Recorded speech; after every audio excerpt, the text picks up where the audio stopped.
Welcome to NBA Today, presented by Levi's. Our careers are connected because we played at the highest level. You know, a guy that I have been in so many battles with over the years. Curry guarded by James. Oh, he knocks it down. Don't let the guard down. Block in mentality. Oh, blocked by James. He's in the way of me getting another trophy. How do you slow him down? The same way you slow me down. You can't. Puts up the three. Oh, it's gone. Let's go. The greatest shooter the game has ever seen. It brings out another level of intensity and excitement. Are we ready for it? Welcome to NBA Today, presented by Levi's. I'm Malika Andrews. The countdown is on. We are mere hours away from Lakers-Warriors Game 1, one of the most anticipated playoff series in NBA history, because we have Steph versus LeBron once again. And these two future Hall of Famers, they've combined for 28 All-Star appearances. That's tied for the most between opposing players in playoff history. And these All-Stars, right, they're big game players. So Curry and James, they've combined for over 11,500 points in the postseason. And by the way, that's also a record. But the most important number, it's 5, right? Because this is the 5th ever postseason matchup that two of the biggest stars in the game today have played in against one another. And then both Steph and LeBron, they're chasing their 5th NBA championship. That's a number of rings that no other active NBA players currently have. So with that, we're joined by my friends Jalen Rose, Richard Jefferson, who played with both of these Titans. So Richard, I'm going to start with you here. In order for the Lakers to win, LeBron needs to do what in this series?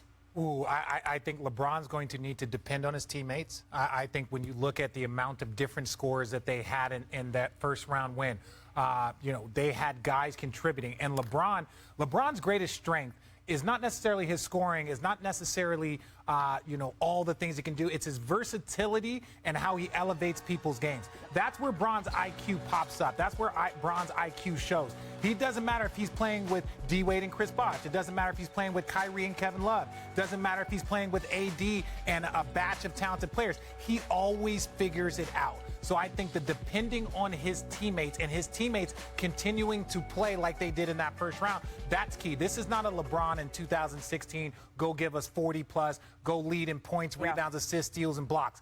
I don't think that that's what he is capable of doing right now, but I think the versatility is what we need to see from him. Particularly because we haven't seen this Warriors team, Jalen, compete against this Lakers team as presently constructed. So I'll ask you the question on the flip side. The last time we saw Steph Curry, he just dropped a cool 50 in a Game 7, no big deal. So what do the Warriors need from him in order to be the ones to come out on the There's inside? a saying that goes, keep doing what you're doing and keep getting what you're getting. And you're right, Richard. LeBron isn't playing with one of those teams that he had in the past, or he isn't the kind of best player in the league that's going to lead a series in every category, points, rebounds, assists, steals, and blocks. But Steph isn't either. Klay Thompson struggled in Game 7. He wasn't really Game 6 Klay either against the Kings. Draymond Green had a 20-point game, but he's had some triple-single games. Now, Kevon Looney falls into this category also. Keep grabbing those boards, keep being aggressive. But for Steph, I need volume Steph. See, we got a chance to enjoy the efficiency of Steph, where he was 50, 40, 90. Right. And he was sharing the ball with everybody, and he was passing, cutting, and he was also relocating. I like this Harlem Globetrotter Steph.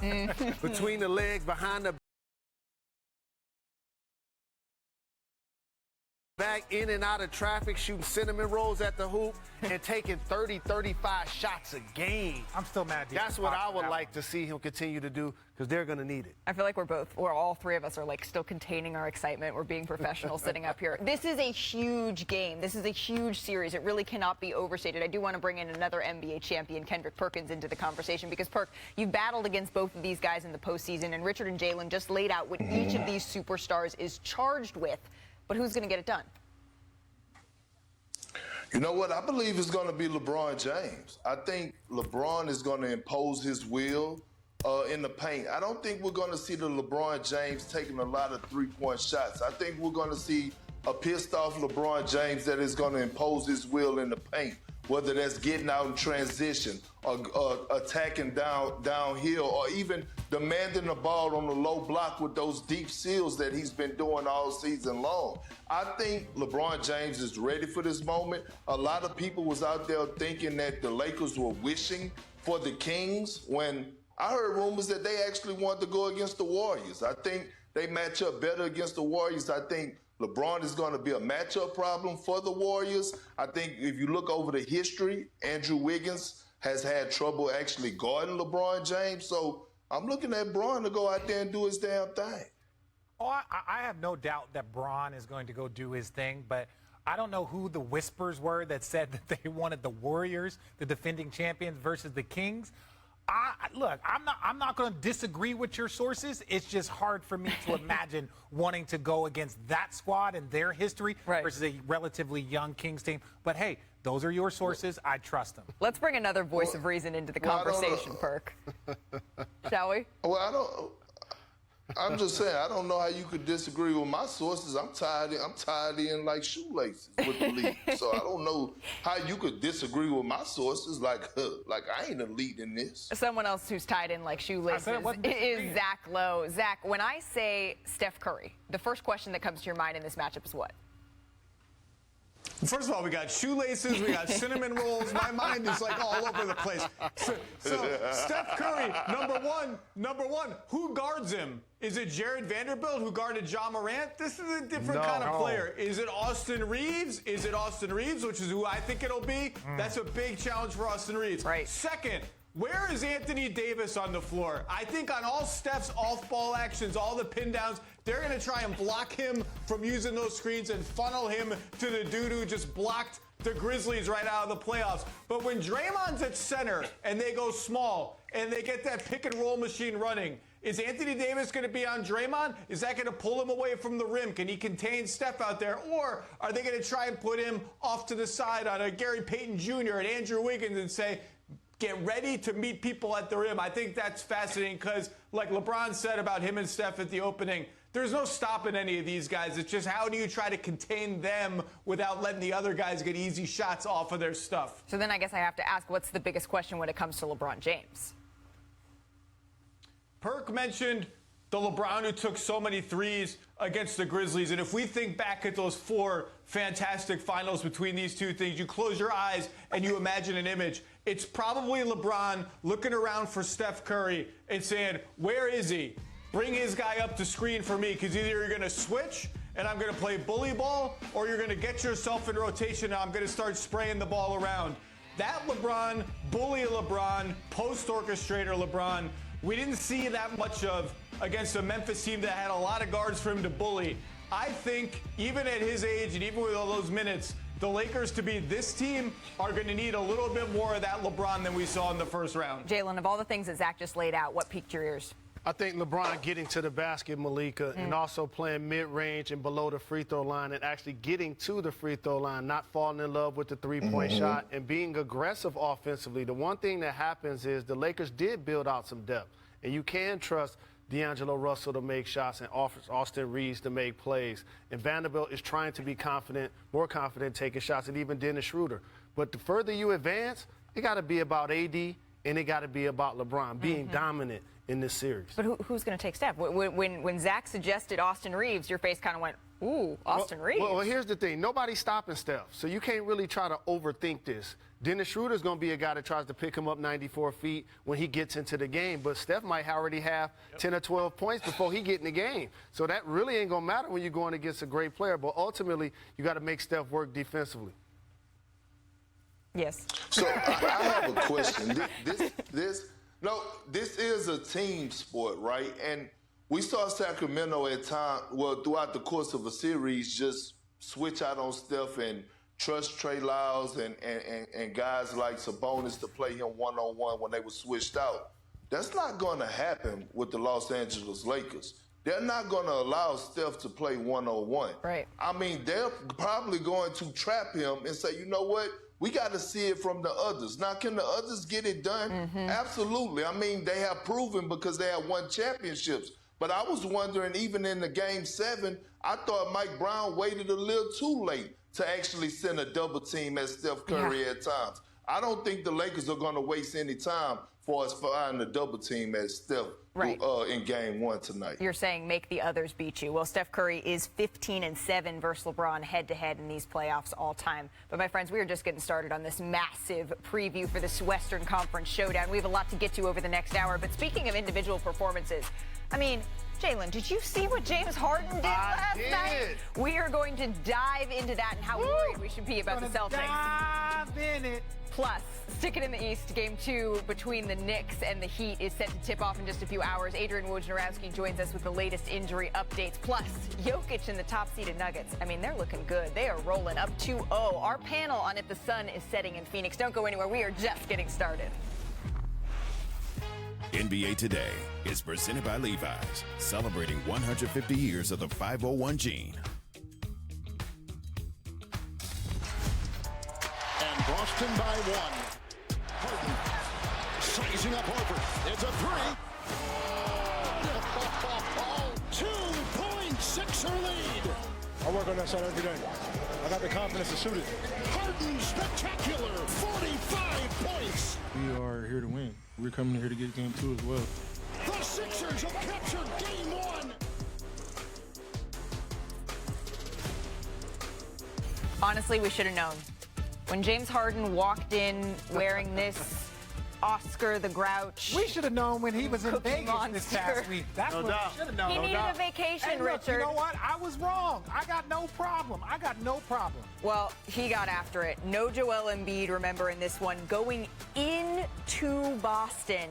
And James Harden said, it's cool, I got this, guys. Although, I mean, Jason Tatum had a monster first half. Jason Tatum was so impressive. Like, make no mistake, when we were putting together this tape, this wasn't just about James Harden 45. This was about the Celtics came out and they were the aggressor. Look at that heat check with 3 minutes to go. Put them up 12, most in the first half of the play.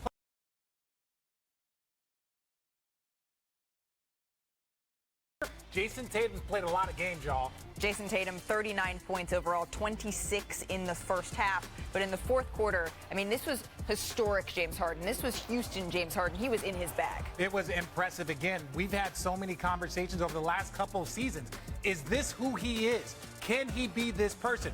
I'm still going to say no. I'm just going to say he had a flashback. But boy, what a time for a flashback. What was interesting when he was talking about, I knew what I had to do tonight. It's he can get there. When Joel Embiid is on the floor, it becomes a little bit different what his job is. But naturally, he knows what it takes. And this is what it takes. Dishing out to Tyrese Maxey. Maxey looking all the way to the cup. And one. First, it was called as a defensive foul, but they would overturn. Yeah, they had a little bit of confusion right there. But honestly, all I saw was the Celtics get tight. Look at this ball. Look at this ball movement. Everyone's hot potatoing it. It looked real. You know what it looked like? It looked like Milwaukee hot potatoing it a couple of days ago. But here, look, you get it. Jason Tatum brings his hand down. Tyrese Maxey was so confused. He was like, wait, what? Waiting for a whistle, and then here. I thought this was great defense. You can't get a better contest. You can't get a better contest than that. J.J. Redick was talking about how much that they were targeting Al Horford. You can't play better defense than that. James Harden finishes with 45 points. One more chance here for the Celtics. Marcus Smart just can't quite get it to go. Hot potato again. And then Jason Tatum would be called for the foul. So the Sixers get game 1. But take a listen to what James Harden was saying to his teammates after the game.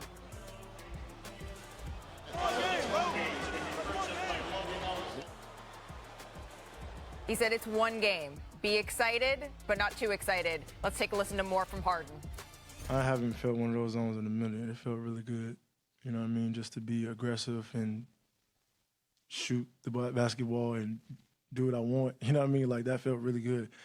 And I'm capable of doing it. You know what I mean? So it felt good. It felt good to make shots, to give ourselves a chance to, be on the road game 1 and be aggressive. All right, here now with Jalen Rose. So James Harden, Jalen was the hero last night, but what exactly was he seeing from defenders here? How was he able to do this? First off, he enjoyed his days off. Glad he got a chance to go to Vegas. Some players perform better when they're in their zone. I appreciate that. And here's what he did in particular when Al Horford was the screener or the defender. A career high 29 points when Al Horford was in the action and James Harden was the creator. Now let's break it down and go a little further into the action. So now it's late in the game, Malika, decision time. Doc Rivers, veteran coach, won a championship with the Celtics, is going against a first-year coach of the Boston Celtics. Are we going to use our one timeout? He's thinking about it. Nah, we just going to give the ball to James and allow James to put himself in position to make the Celtics make a decision. So now let's see what Doc actually had to say about this moment. I had the one timeout, and I did not want to use that timeout. I just didn't want them to be able to set their defense up. You know, we put George on the floor, took Paul out, had all smalls, which was scary because if they missed a free throw, you know, we just took the gamble. I figured Tatum's not going to miss a free throw. But if he had, I don't know if they would have gotten well for us. Having said that, getting that floor space for him, and, you know, he shot the three. I didn't care what he did. He was going to get that shot, and that was good for us. And I'm going to say what he didn't say. Just in case they don't score, you still want to keep the timeout. Now watch this. You want to get James Harden to his left hand. Marcus Smart did a terrific job of pressuring him. And here's Al Horford. They call this the torture chamber. Because to be honest with you, I don't care how good your big is. If he's not going to block the shot and you get a clean look and you already on fire like James Harden was, you get a chance to make the dagger. And that's exactly what the Beard did without Joel Embiid.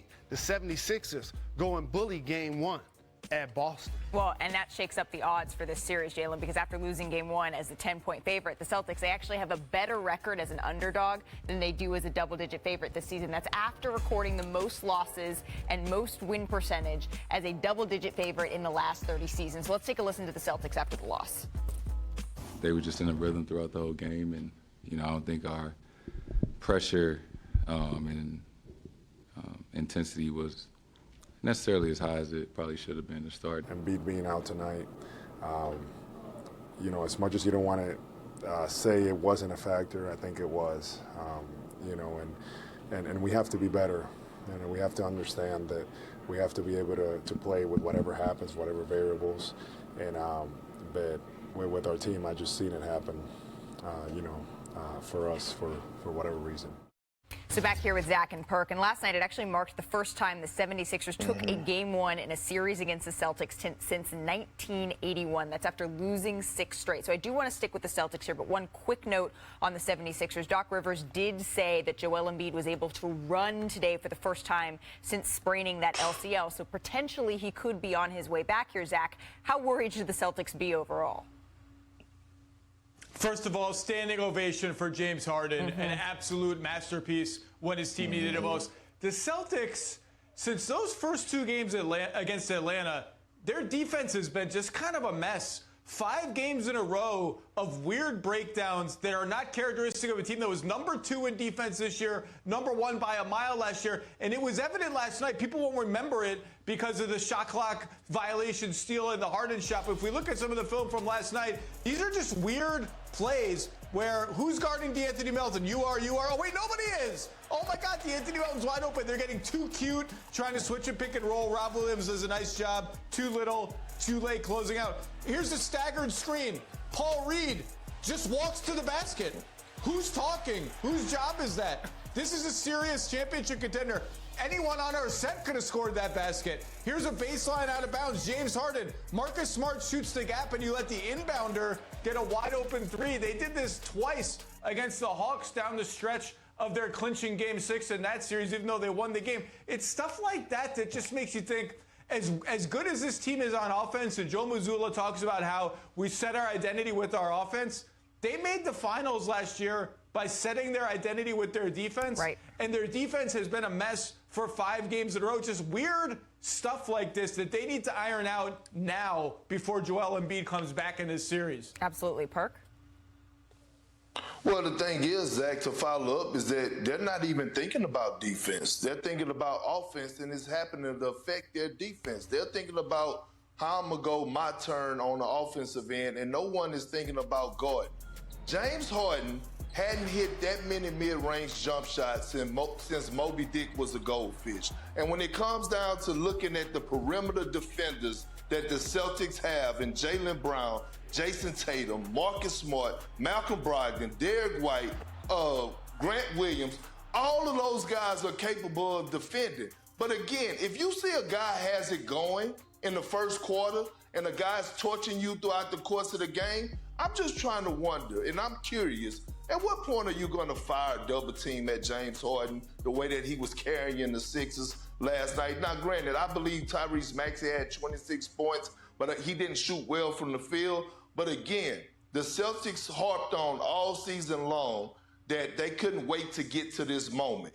And now it's so many question marks because you have to have that defensive identity in order to complete the mission. And I don't see that on the team. And a lot of that has to go on the shoulders of Joe Mazzulla for us getting their attention and demanding their attention on the defensive side of things, because that's where a coach imposes his will the most when you're trying to make a run to winning the championship. We'll see what adjustments head coach Joe Mazzulla and the Celtics make. Game 2 is tomorrow at 8 o'clock Eastern. Still to come, though, on NBA Today. We're going to go from one coast to the other. LeBron versus Steph. Part 5. It all goes down tonight. So we have reporters standing by with the latest ahead of that massive Game 1. Plus, two-time MVP Nikola Jokic. He's showing exactly why the Nuggets are the #1 seed, and they're more ready than ever to make a championship push. So Richard and Zach have the Suns' adjustments going forward. And then the red-hot Heat. What adjustment? They took Game 1 on Sunday, Rich. But can the Knicks even up the series? Woj joins us with some injury updates. All that and more. Don't go anywhere. What adjustments they gonna make?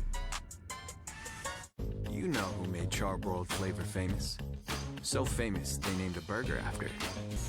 Welcome back to NBA Today, presented by Levi's. All right, let's get to the Suns and the Nuggets. I thought that the Suns might come out That was your in fault. this series, and I know it's my fault, my bad. I underestimated Nikola Jokic. Let's take a look, Jalen, at how this went down. We're going to pick this up in the third quarter with 5 minutes left. I mean, the Nuggets' depth coming at you here. And overarching, I just want to say one thing out loud. They're better.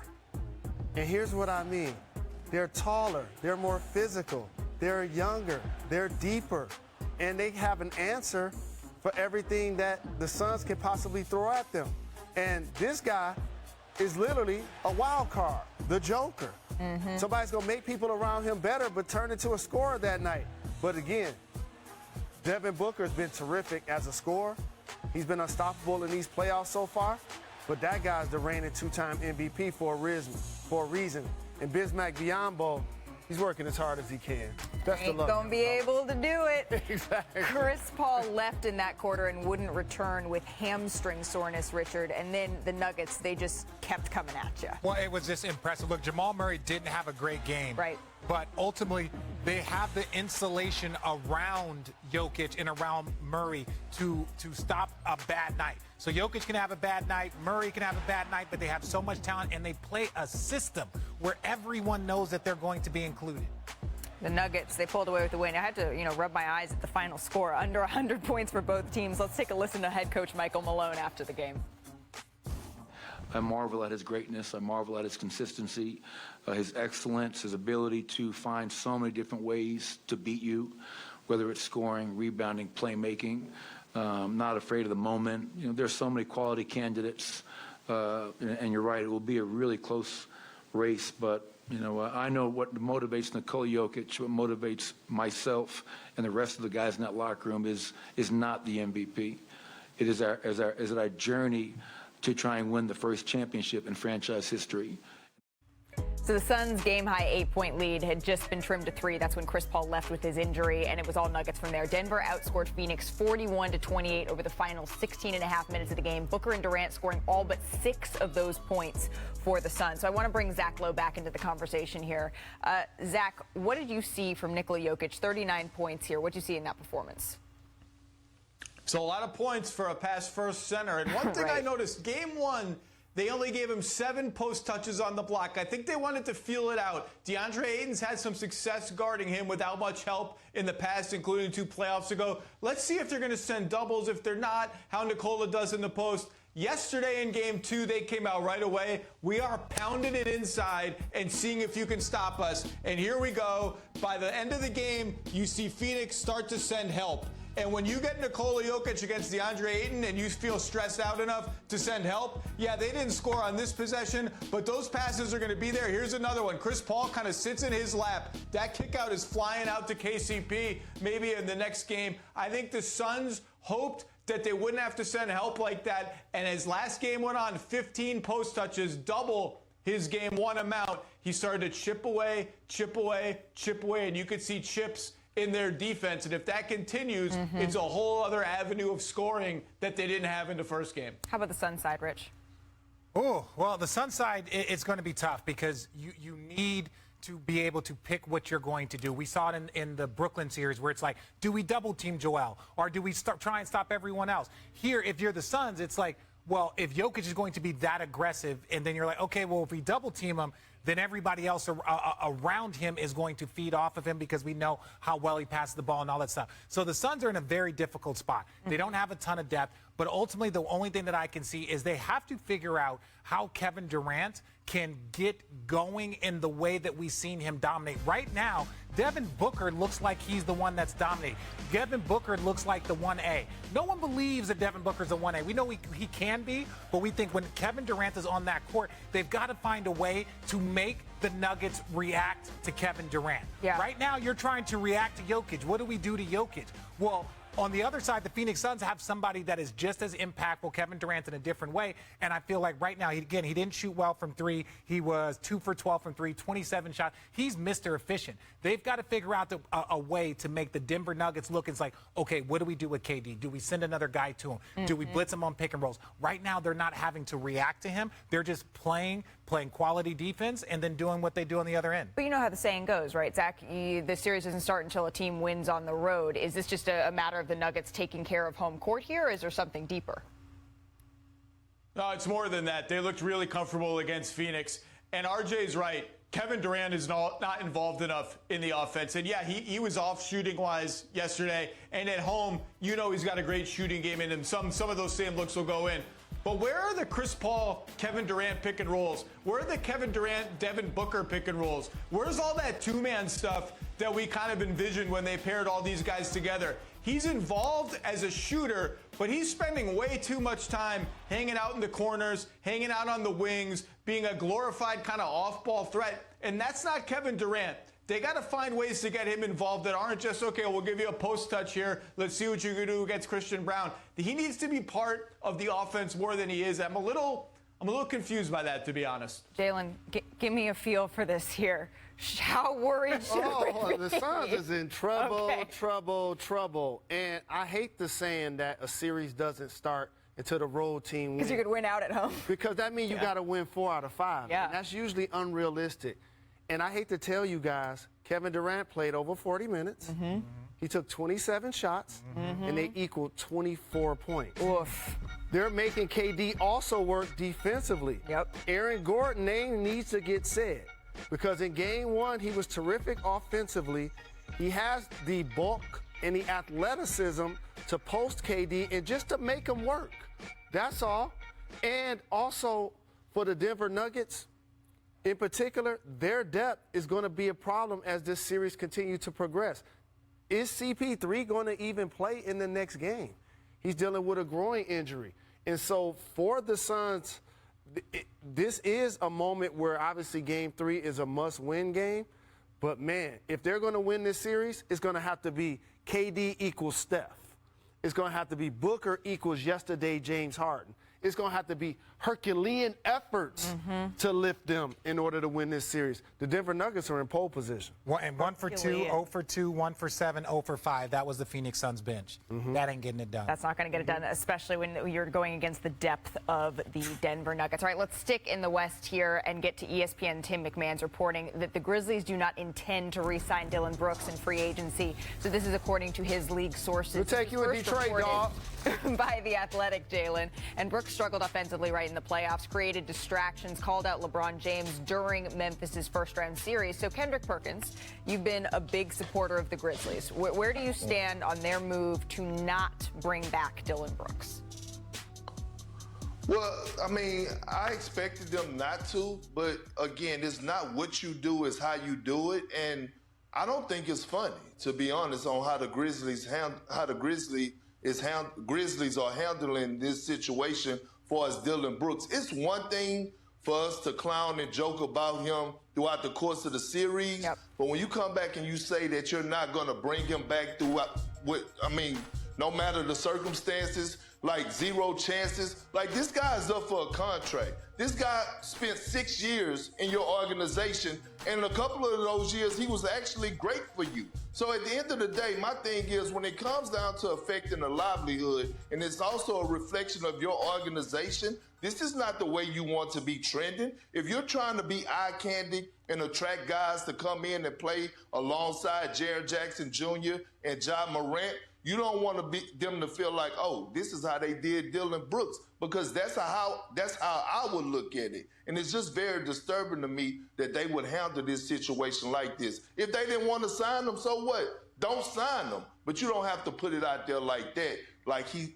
committed a damn crime or something, or some off-the-court distractions, because he was none of that. And the kid played with heart and passion every single night. No matter what he shot from the field, he bought his game every single night when it came down to competing between those lines. Yeah, of course, the Grizzlies have said they're going to take a new approach to trash talking this season, but it's an interesting conundrum for them because essentially this is what got them there, right? That kind of vibrato, the way that they've gone about things, it's what got them here. But now it's sort of time that they're looking, okay, what pieces of this can we keep to push us forward, and what part of this identity do we need to shed in order to get to our ultimate goal? So again, our Tim McMahon reporting that Dillon Brooks will not be re-signed by the Memphis Grizzlies. All right, let's get back to some good news because we have the privilege of being in the presence of greatness.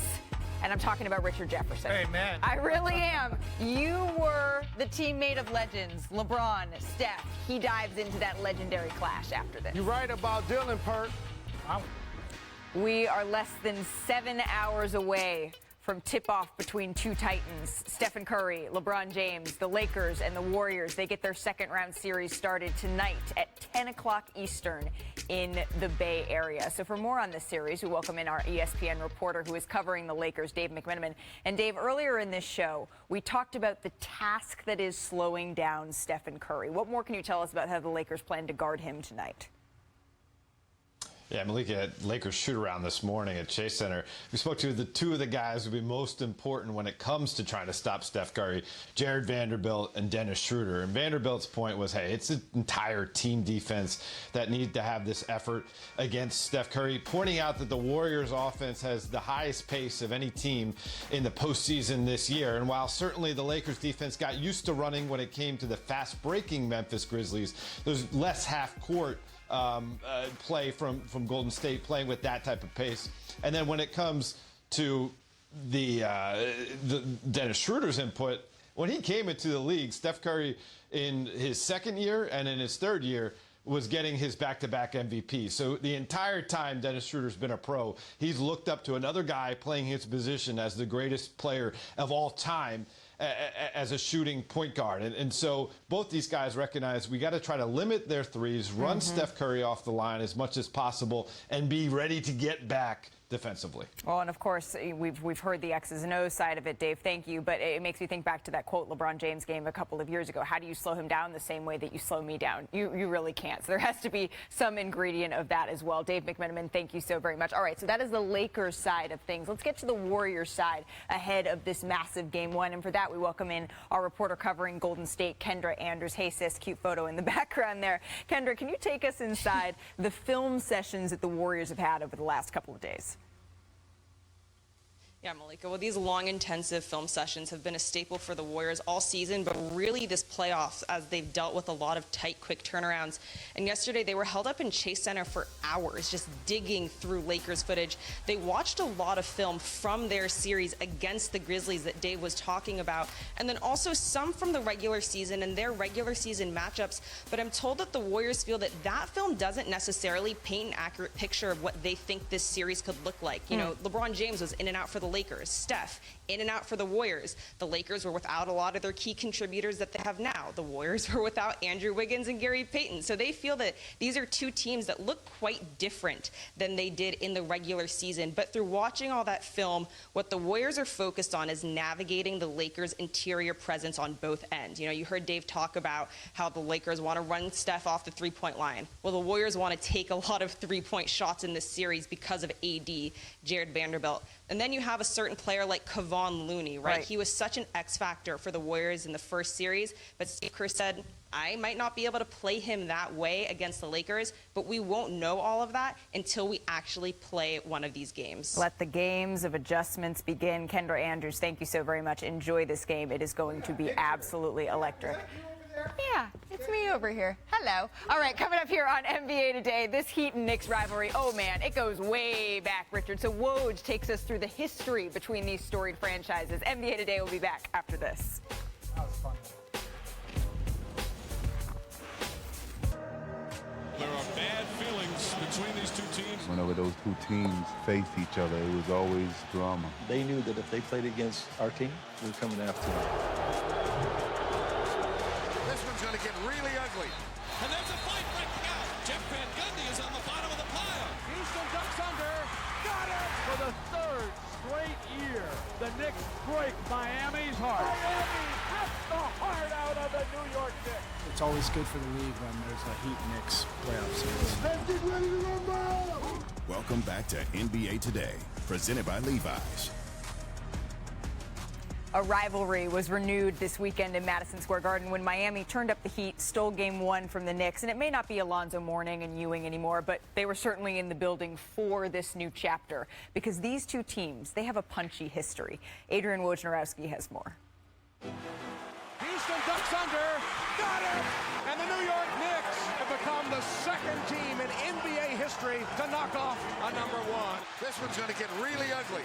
And there's a fight breaking out. Jeff Van Gundy is on the bottom of the pile. There are bad feelings between these two teams. This New York-Miami basketball blood war began with a curt resignation letter spitting out of an old fax machine inside of Madison Square Garden.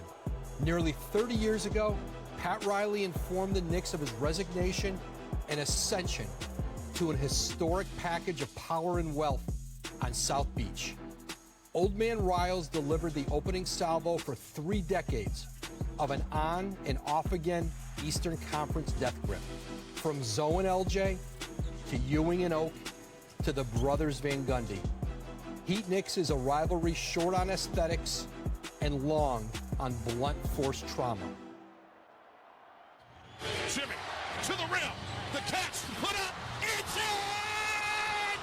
The Miami Heat are just the 6th, 8th seed to defeat a number 1 seed. It's always good for the league when there's a Heat-Knicks playoff series.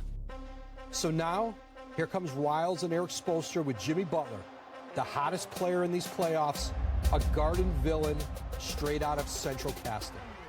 I don't care where we play. We're out there, we're going to compete. Whether we play in Miami, whether we play in the Garden, or we play at Rucker Park. All these years later, Spike and Johnny Mack are still in the house.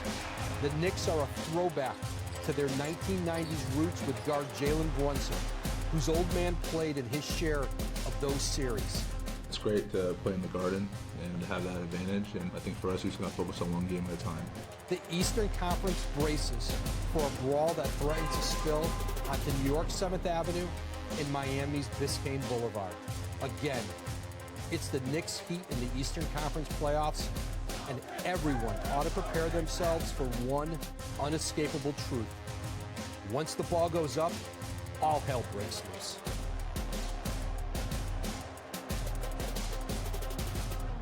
The voice of that SA, senior NBA insider Adrian Wojnarowski, joins us now. And Woj, clearly the biggest questions going into tonight's game surround the statuses of Julius Randle and Jimmy Butler. What more can you tell us about both? Malika, both really important game-time decisions in this game, too. Jimmy Butler, who injured that ankle late in Game 1, finished the game. There certainly was some swelling. He's been undergoing treatment ever since. And he was at shoot-around today. Certainly the Heat didn't do much between a game 1 and 2 in the postseason. But they're going to take it right down to the wire. Certainly, it's impactful that Miami won game 1. And if you were to rest Jimmy Butler in a game 2, if he didn't have his mobility, if the pain is severe, you're off again. You're off until Saturday.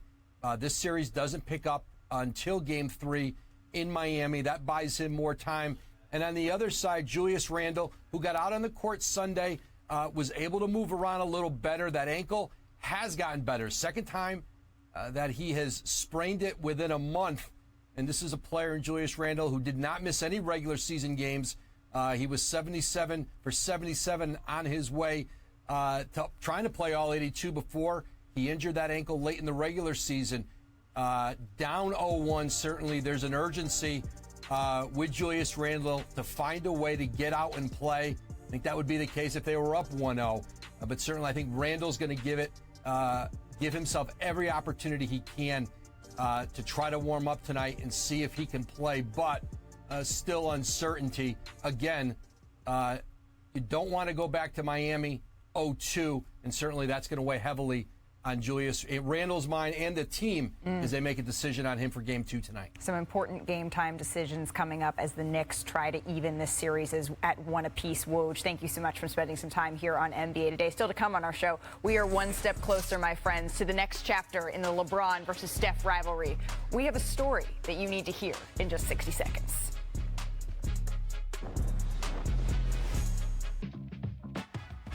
Welcome back to NBA Today. So I said that we are privileged. We are lucky because Richard Jefferson is the only analyst on this network who has played with both Steph Curry and LeBron James on any network. And you have some unique perspective on all of this. I do have some unique perspective. And as a historian, as a person that loves this game of basketball, we all argue, we all talk about who's great, who's this. But then I also remember to myself, hey, look, how many times in history have we seen this? All the shows, all the things that people talk about and discuss. When we talk about Wilt versus Bill Russell, that is something that we discuss. We discuss their record versus each other. We discuss Bill Russell going 7-1 versus Wilt Chamberlain. Wilt Chamberlain would be higher up on the list. Then we talk about Magic and Bird, these guys saving the game. Magic and Bird playing against each other in college, continuing that journey, saving the league. We've talked about this, but this is what we are watching now. This is the same iteration that you only get every 30 years. You only get a Wilt versus Bill. You only get a Magic versus Bird. This is the most iconic in the last 30 years that we have gotten. Two great elite players born in the exact same hospital. And when we talk about the tickets, everybody wants to see it. We remember this. We remember not barely be able to afford tickets for our own family to come to these games. And let me tell you this. When I heard about Steph and how he has grown and how he's matured and he gave this impactful speech, it brought me back to 2016 where LeBron James, we're sitting there quiet. We're not paying attention to everything. Everyone's in their own zone. And all of a sudden he pushes play. And in the 2006 commencement speech by Steve Jobs at Stanford and the things that he was talking about in that speech. And all of a sudden, we all got super quiet and just kind of listening, soaking it into the moment. Guys started taking off their headphones and stopped listening to what they were listening to, and we were in that moment. And the one thing that I took from that commencement speech was looking forward, it's hard to connect the dots. You can only connect the dots when you look back. And for me, when we're watching this greatness, let's not fight about this and who's this and legacy. Let's just enjoy this. Well, let's enjoy this right now because eventually we will have a chance to connect the dots when we look backwards. But right now we are in the middle of a very special moment because you do not get this. You only get it every 30 years or so. LeBron played that speech for you guys in the locker room? He played that speech, and it was random. I've never heard that in all my years of being in a locker room. I've never heard a guy play a speech. And all of a sudden, slowly but surely, started listening, and it was just like, that was what we listened to before Game 6. There was no hype. There was no nothing. It was just calm, and it was peace. Well, tonight, I expect Chase Center to be anything but calm and peace. The storm is almost here. I can't wait. Rodgers.